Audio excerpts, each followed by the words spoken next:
Welcome to the Great Detectives of Old Time Radio. From Boise, Idaho, this is your host, Adam Graham. If you have a comment, email it to me, box13 at greatdetectives.net. Follow us on Twitter at Radio Detectives and become one of our friends on Facebook, facebook.com/Radio Detectives. Today's program is brought to you in part by the financial support of our listeners. You can support the show using the Zelle app by sending to box13 at greatdetectives.net.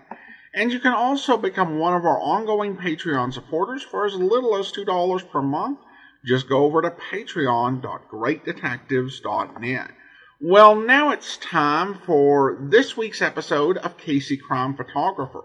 The original air date, September the 11th, 1947, and the title is Graveyard Gertie. The Anchor Hawking Glass Corporation brings you Crime Photographer.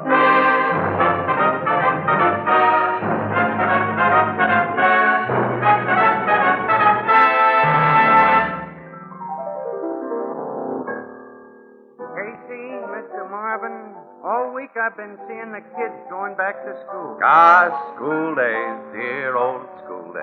Education's a wonderful thing, all right. Sure is, Mr. Marvin. I didn't get past the fourth reader, but I learned something awful important since then. What was that, Ethelbert?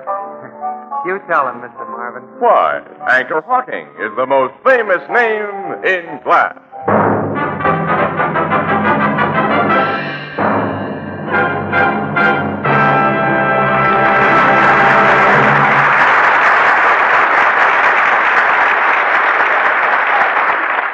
Good evening, ladies and gentlemen. This is Tony Marvin. Every week at this time, the Anchor Hawking Glass Corporation of Lancaster, Ohio, and its more than 10,000 employees bring you another adventure of Casey Crime Photographer, ace cameraman who covers the crime news of the great city. Written by Alonzo Dean Cole, our adventure for tonight, Graveyard Gertie.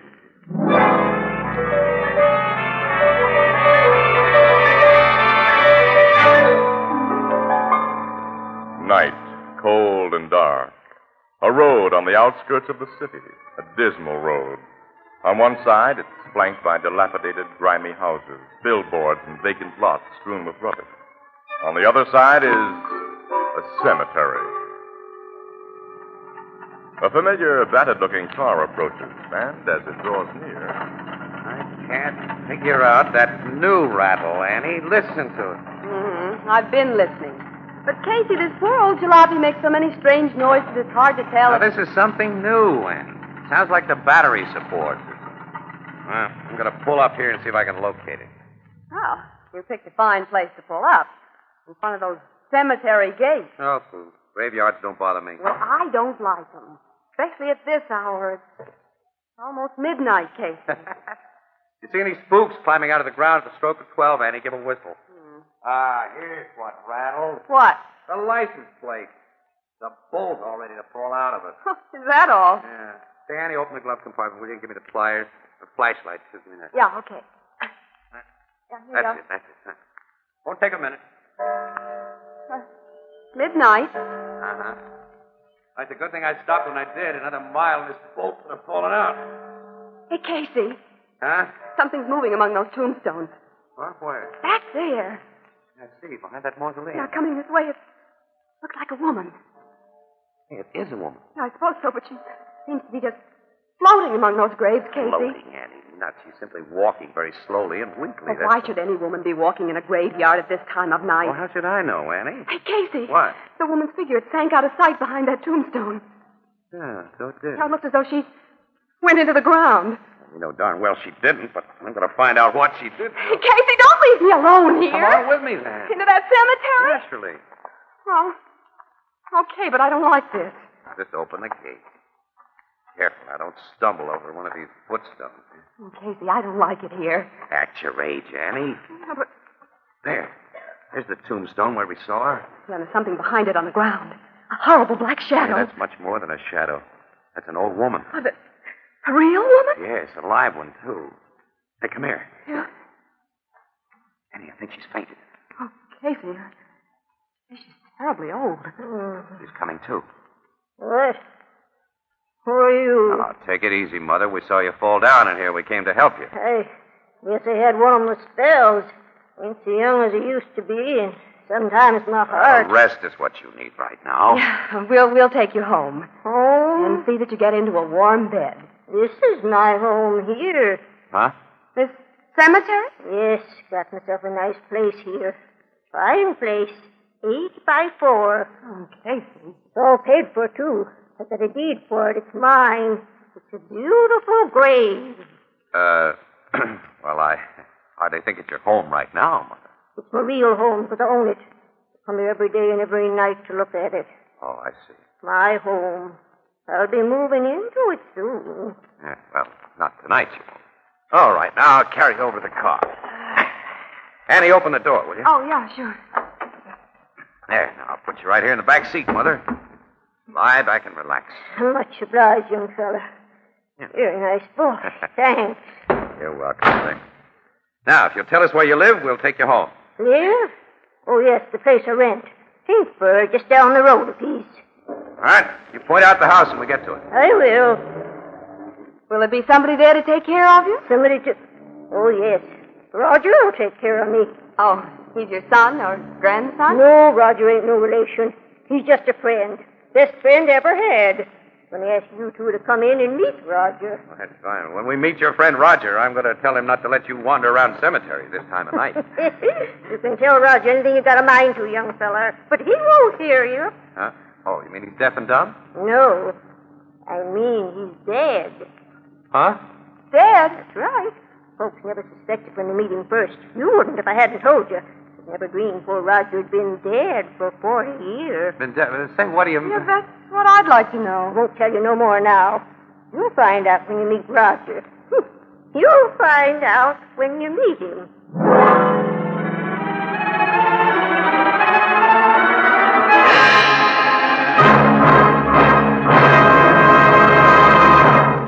Our story will continue in just a moment. Is that good? Beer right from the bottle. Ah, yes, indeed, Alex. Beer right from the bottle. And that's the only way to serve beer. Beer in glass bottles. For glass and glass alone can bring you beer that's brewery bright. Beer as it's meant to taste. Well, what about this bottle, Tony? It's a new kind of bottle. The Anchor Glass one-way, no-deposit bottle. You mean I don't have to take it back to the store, eh? No, sir. I don't have to pay any deposit. Not a cent. The Anchor Glass one-way, no-deposit bottle is so light, so compact, so inexpensive to produce that you pay no deposit of any kind. Never bother about empties. When it is empty, dispose of it as you would any other food container. And let's not forget, Tony, that this no-deposit container is made of glass. And glass never affects the taste or flavor of beer or ale. No wonder the Anchor Glass one-way bottle is sweeping America. Yes, Alex, for perfect flavor, demand beer in glass bottles. For extra convenience, demand your favorite brand in the new Anchor Glass one-way, no-deposit bottle, a product of Anchor Hocking. The most famous name in glass.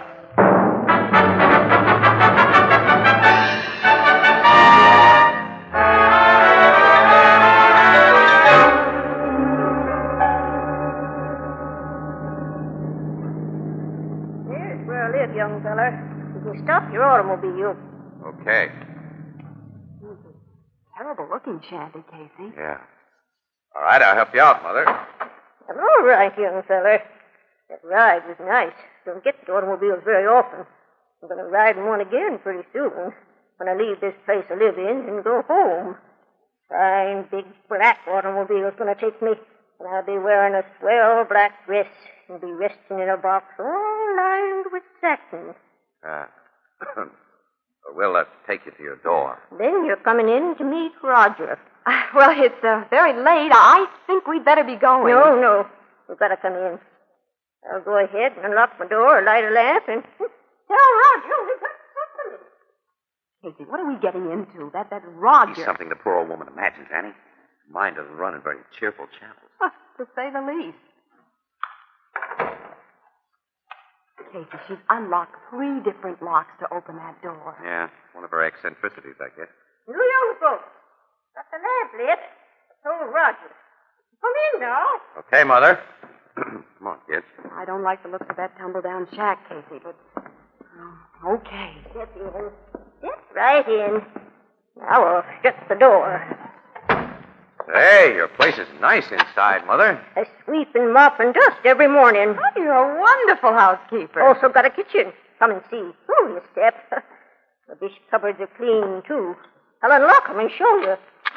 You, keep your dishes locked up? I keep everything I can locked up. That's only to stop burglars who don't meet Roger first.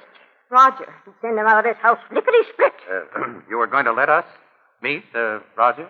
Maybe I shouldn't have told you that Roger's here and that he's dead. But he's no fool. You two won't hurt me.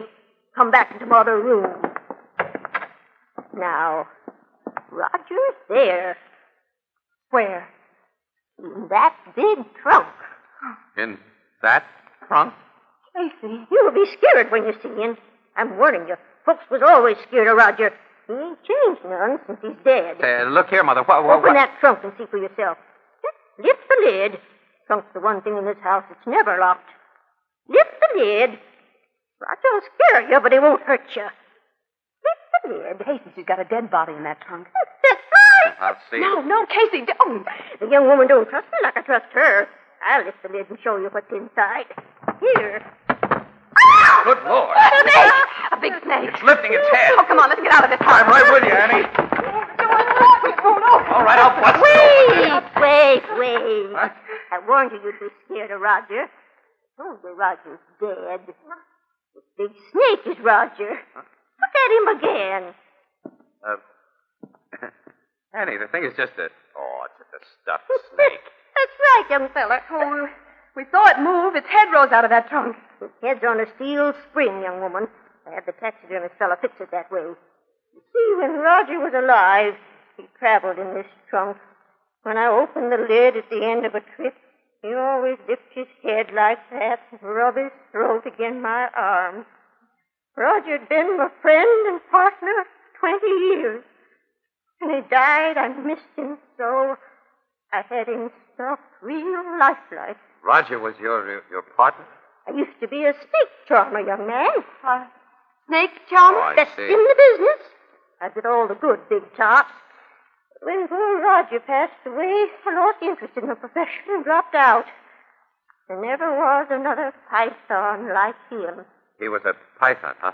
15-footer, every inch of him high and lovable. You look a little pale, young lady. I'm going to fix you a spot of tea. No, thanks. We must be going Oh, now. you can't do that. Please stay. Roger and me ain't had visitors for an awful long time. Sure, sit down, Annie. We're in no hurry. Now. All right. Oh, all right. Now, some snakes ain't sweet. Take cobras, for instance, or copperheads or rattlers. I could handle them, still can, but I never got to really like them. Mother, you and I are liking that. Oh, me too. Say, I knew we was going to find a lot of things in common. I'll put the tea kettle on, and then we'll have a nice long talk. Young folks in old Gertie's house again. It almost makes me feel as though the place I live in is my home.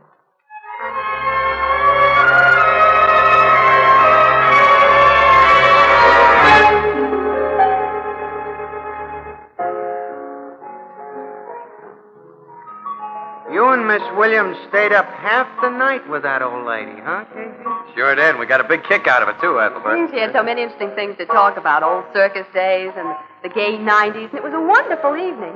Outside of Roger. Oh, don't mention him. I'll never get over that shock. That snake. Poor old woman living alone with a stuffed snake. Yeah, and wandering around that cemetery. You know, I found out that people in the neighborhood call her Graveyard Gertie. She's had nothing to live for except the prospect of a decent funeral. You say she's managed to put enough dough away for that? Yeah, skimped and saved a few dollars here and there. Casey sold Burke, our city editor, on the idea of playing old Gertie up in a Sunday feature for which she'll be paid. Paid? Sure, for letting me take pictures and for giving Miss Williams an exclusive interview. How much will your city editor pay her? Well, the tightwad said $100 was his limit. But Casey got him up to $300. Hey, that'll look like $1 million to the old gal. Mm-hmm. And we're going to call on her with the check tomorrow morning.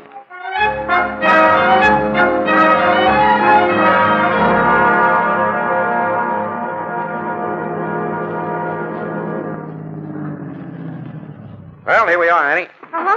Well, I'll go ahead and knock at the door while you get your camera and supply case. Okay, Annie. My stuff's all here in the back seat. I'll be with you in a second.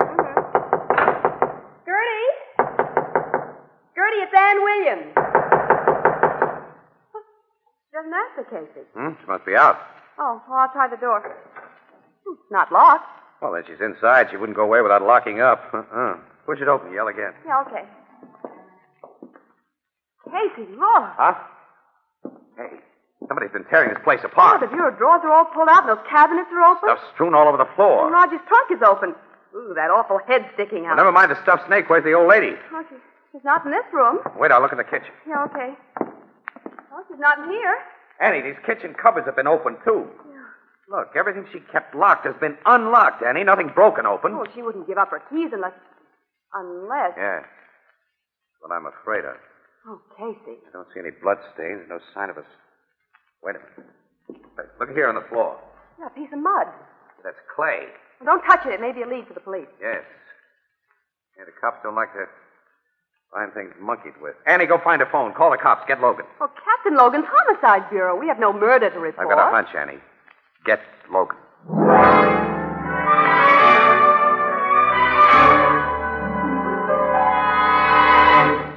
Casey, your hunch has wasted a lot of valuable time for me. My guys have searched every inch of this neighborhood, and there isn't a sign of that old woman or her body. Where do they go over that cemetery, Logan? She walked in there every night. They've looked behind every tree and tombstone. You had no business to call me in on this. Before the homicide squad can go to work, they have to have a dead body. Yeah, sometimes I think they got one for a cat.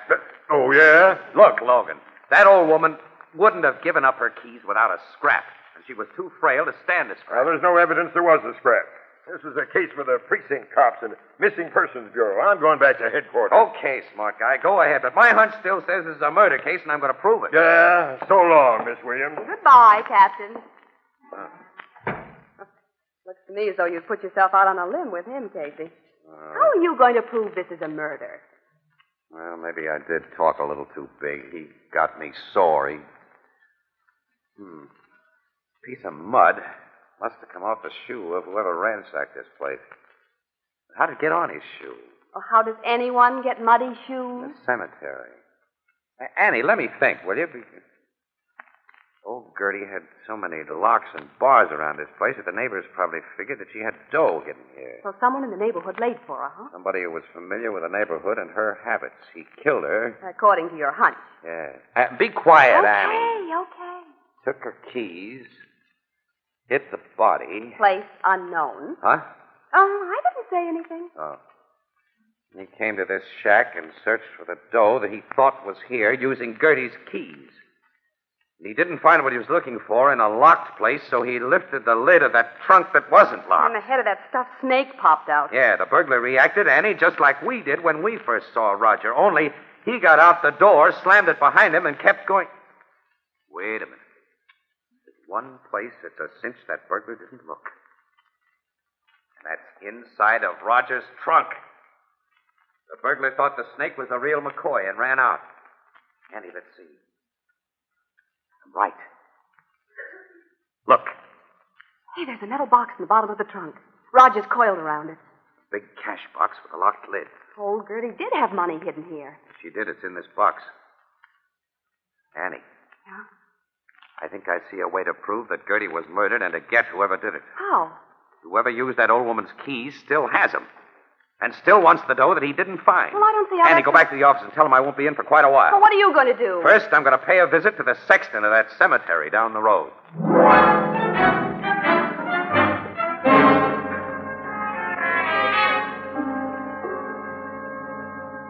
Yes, Mr. Casey, I know old Gertie. She's been a familiar figure around this cemetery. Of course, you know she's disappeared, Sexton. Kramer's the name. Mr. Kramer. Yes, the policeman who searched the grounds told me what had happened. They found her yet? No, they haven't. But they figure she's okay. She just wandered away. I sincerely hope they're right. Yes. My paper was about to publish a story on the old girl. Is there anything that you could tell me, Mr. Kramer? I've already told the police all I know, which is really nothing. Well, maybe some of your workmen, the grave diggers, for instance. Maybe they could give me some dope on it. Well, you might talk to them. You'll find most of them working at the northeast end today. Oh, well, I'll look them up and get acquainted. Oh, was there a burial this morning? 3 of them. 3? Yes. Why do you ask? Oh, I just wondered how business was. Manner of speaking. I'll tell you a funny one. If a burglar killed that old lady, he didn't find her money. Didn't? I think the money is in a locked metal cash box beneath a big stuffed snake she had. Big stuffed snake? Uh-huh. Well, thanks for your courtesy, Mr. Kramer. I'll go out and talk to your gravedigger.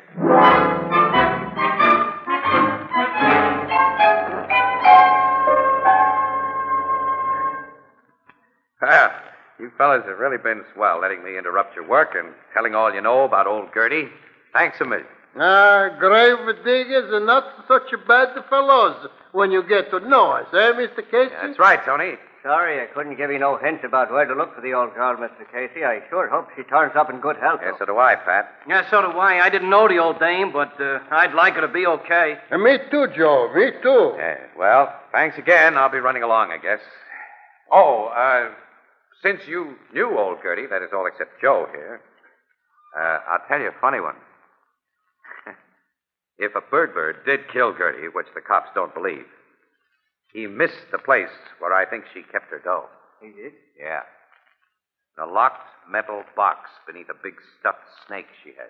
Stuffed snake? Stuffed snake, you say? Stuffed snake? Yeah. Stuffed, Joe.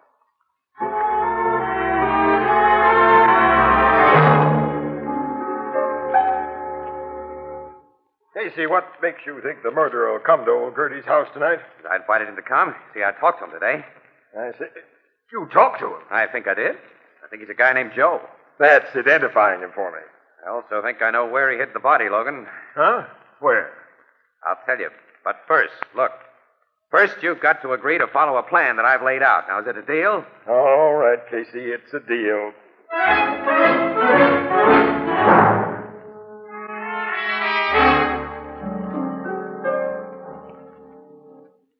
Your big scheme has worked out swell so far, Casey. We've now been enjoying the discomforts of old Gertie's 2-before kitchen just 4 hours.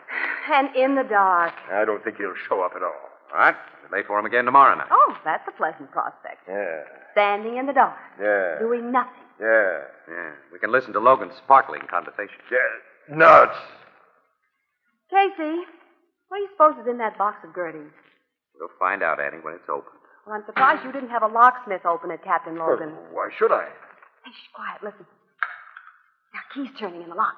Who do you think is using that key, Logan? Shut up. Hey, the door's opening. It's a man. Yeah, he's turned on a flashlight. Now get back. He's heading for that trunk. He's opened it. Do you stop, Logan? Put him up, you. Put him up, I said.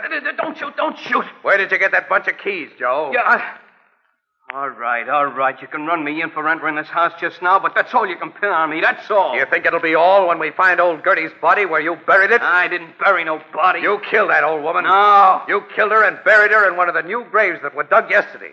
You dug one of those graves a little deeper last night, put Gertie's body in, and covered it to the grave's normal depth. I don't know what you're talking about. You tracked fresh clay into this house last night from the graveyard. Try to prove it was me, mister. I guess there's nothing to do but take him in, Logan. Come on, you. Wait a minute. He's got the keys, Logan, to that box we haven't opened. We might as well see what's in it. Yeah, that's right. Open it up, Joe. Me? That's what you came here to do. All right. So you got an attempted burglary rap against me. So what? So open that box. Okay, anything to oblige you, copper. And I'll open it up and take out what's inside. Okay. What's the matter? A snake's in a box, a live snake. Snake? Yeah, look at my hand, the marks of its fangs. So, Gertie kept a live snake in there, too. Logan, that snake's a copperhead. Copperhead? Oh, they're deadly. Yeah, I know that. Get me to a doctor, will you? Get me to a doctor, quick. We knew the old girl liked snakes, Casey.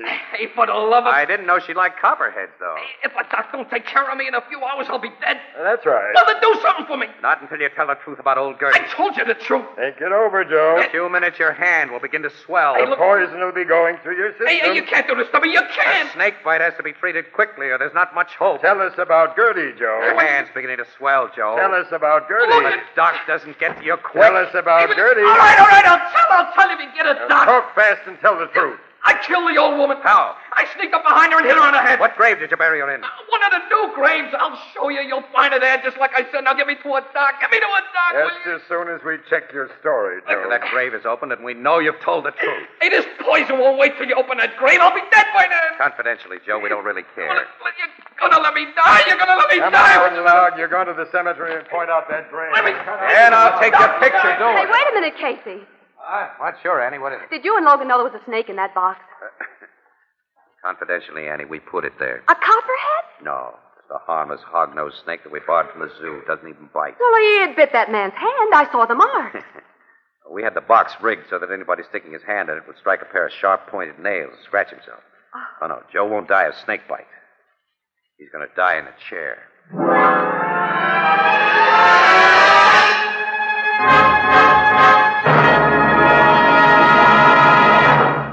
We'll join the crowd at the Blue Note in just a moment.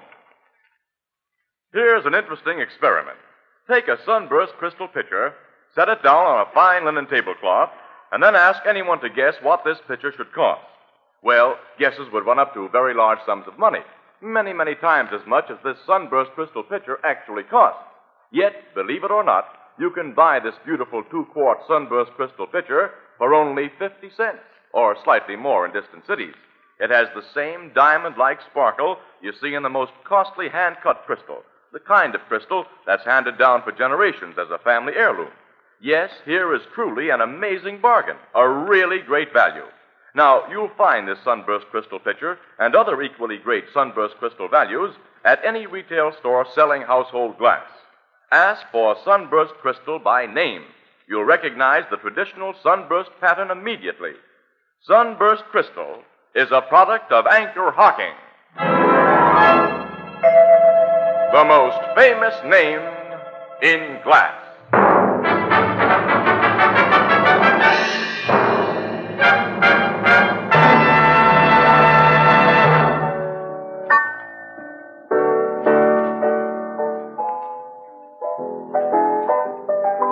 The cops found that poor old woman's body just as that guy Joe said, huh? That's right, Ethelbert. Which means that Joe's all washed up. What was in that box before you put the harmless snake in it, Casey? All of old Gertie's wealth. Huh? Yep. An old photograph of Roger when he was alive, the deed to Gertie's burial plot, and an undertaker's receipt for the funeral that she'd paid for in advance, and a $10 bill. Gee. And she's getting that proper funeral with trimmings. The $300 check that we weren't able to give her is buying her a nice monument. Well, she'd like that. Yeah, she would. Say, Casey, what's going to be done with Roger, that 15-foot python in the trunk? Oh, say, I'm glad you mentioned that, Ethelbert. Oh, we almost forgot. Gertie made a will the day after we met her, which leaves Roger, trunk and all, to Annie and me. What are you going to do with him? Say, bartender, is there a guy around here by the name of Ethelbert Gibson? Oh, yeah, that's me. What's on your mind? I'm from the Express Company. I got a big trunk outside for you. Where do you want me to put it? Come on, Casey. I think we'd better go. Yeah, so long, pal. So Huh? long. Wait, you mean a trunk? Well, what am I going to do with it? Hey, you can't do this to me.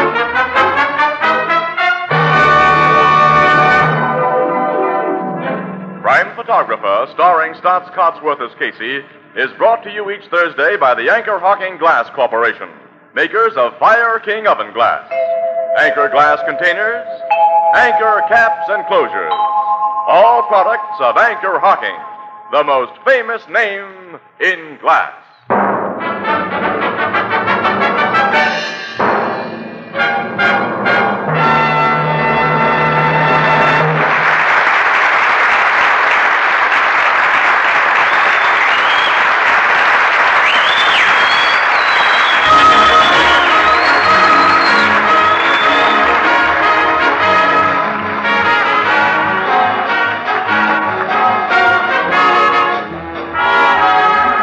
Crime Photographer is directed by John Dietz. The original music is by Archie Blyer, and the program features Miss Jan Miner as Anne and John Gibson as Ethelbert.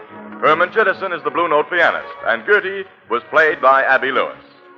This is Tony Marvin saying goodnight for the Anchor Hocking Glass Corporation of Lancaster, Ohio, with offices in all principal cities of the United States and Canada. Thursday night on CBS is the biggest show in town. So stay tuned for exciting dramatizations on Reader's Digest Radio Edition, which follows immediately over most of these stations. This is CBS, the Columbia Broadcasting System.